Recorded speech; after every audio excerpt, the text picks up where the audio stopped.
Good morning. आज हम MA final में चलने वाला जो हमारा टॉपिक है शक शासक, इनके बारे में बात करेंगे।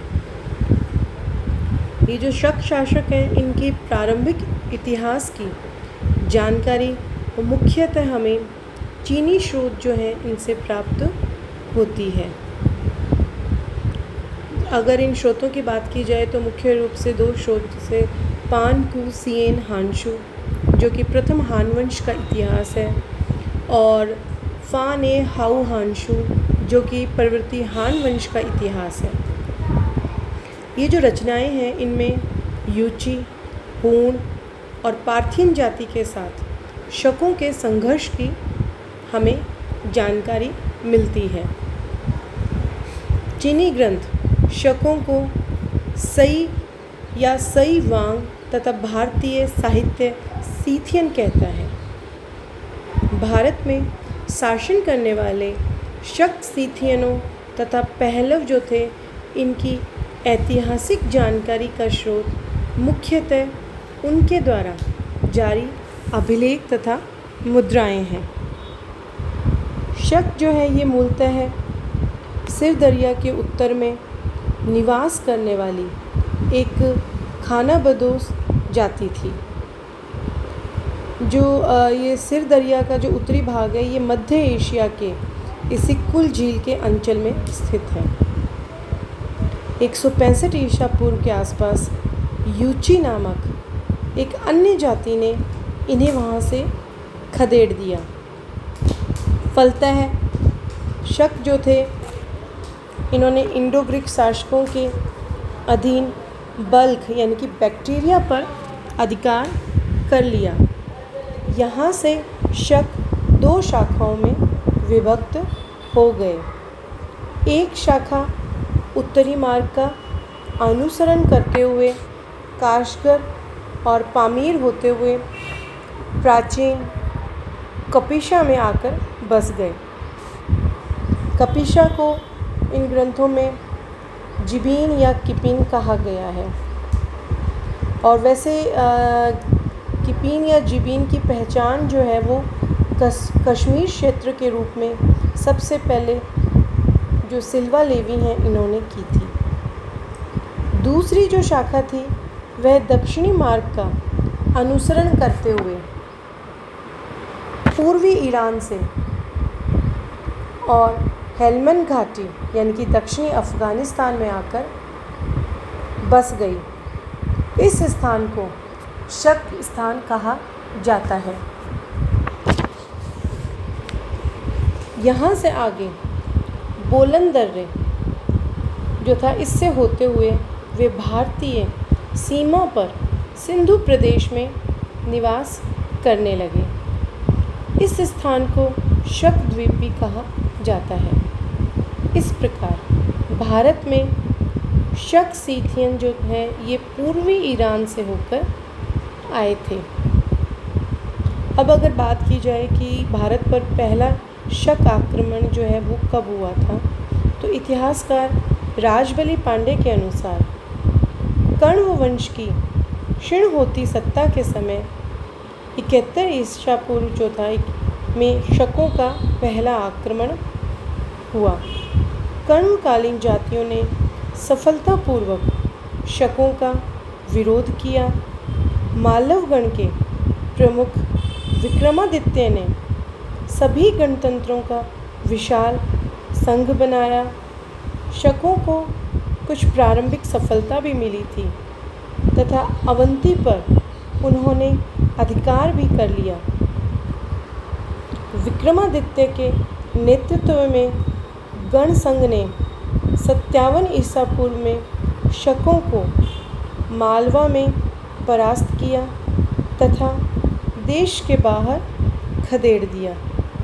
इस विजय के उपलक्ष्य में मालवगण जो थे उन्होंने एक संवत का प्रवर्तन किया, जो कि प्रारंभ में कृत और उसके पश्चात मालव तथा अंत में विक्रम संवत कहलाया।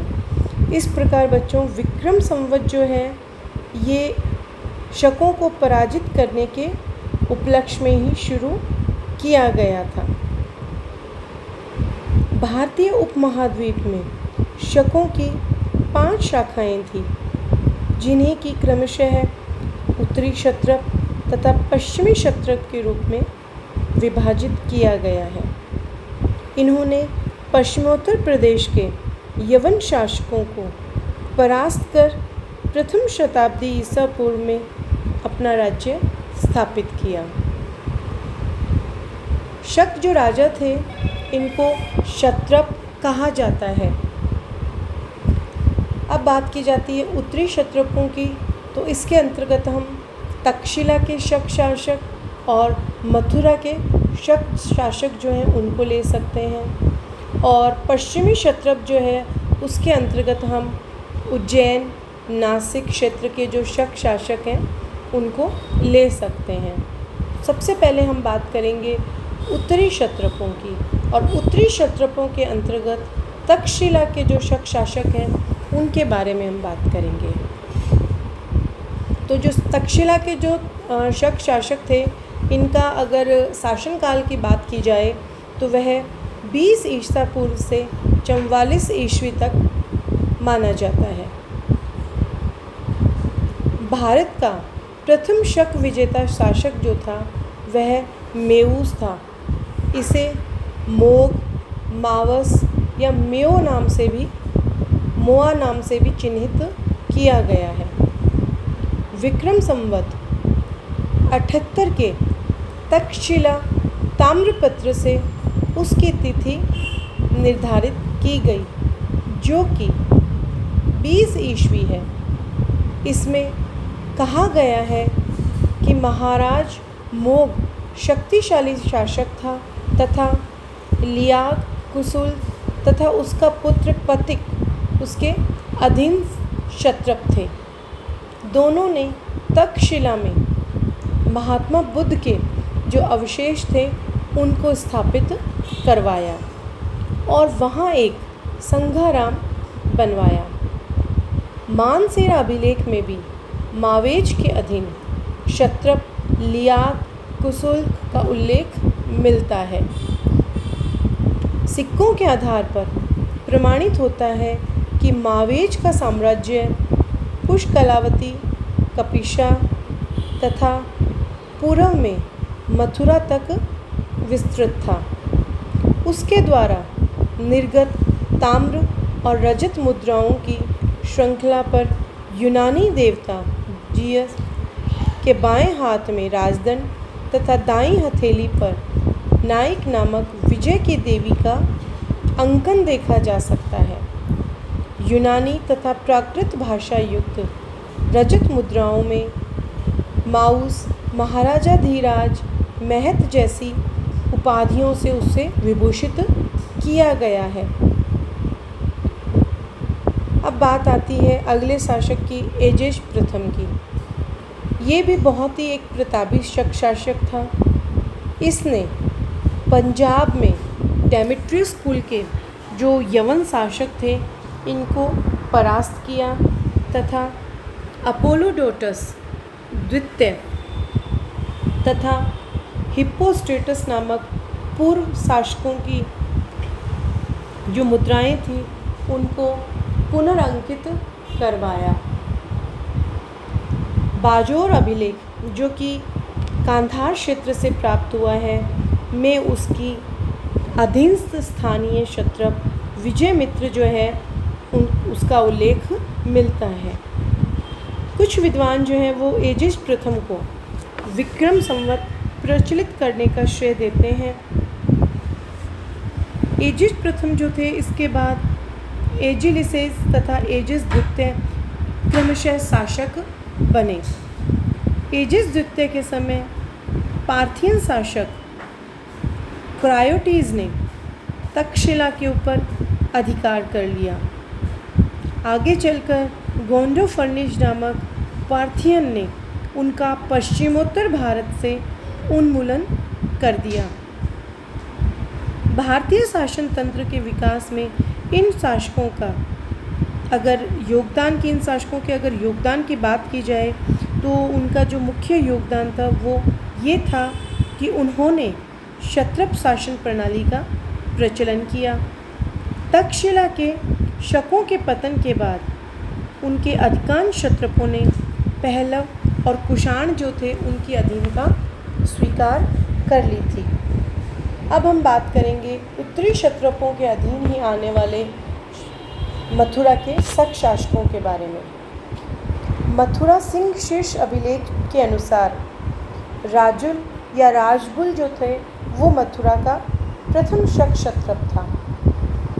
उसकी जो मुद्राएं हैं उन पर महाक्षत्रप की उपाधि मिलती है, जिससे इसकी स्वतंत्र सत्ता का बोध होता है। जैन ग्रंथ कालकाचार्य कथानक के अनुसार मथुरा के शक मूलतः उज्जैनी के निवासी थे। ब्रह्मी लिपि में उत्कीर्ण मोरा अभिलेख में भी राजबुल का उल्लेख मिलता है। राजबुल के पश्चात शोडास मथुरा का शक शासक बना। उसने पहले क्षत्रप और बाद में महाक्षत्रप की उपाधि ग्रहण की। अमोहिनी दान पट्टिका लेख से ये सब बातों की जानकारी हमें मिलती है।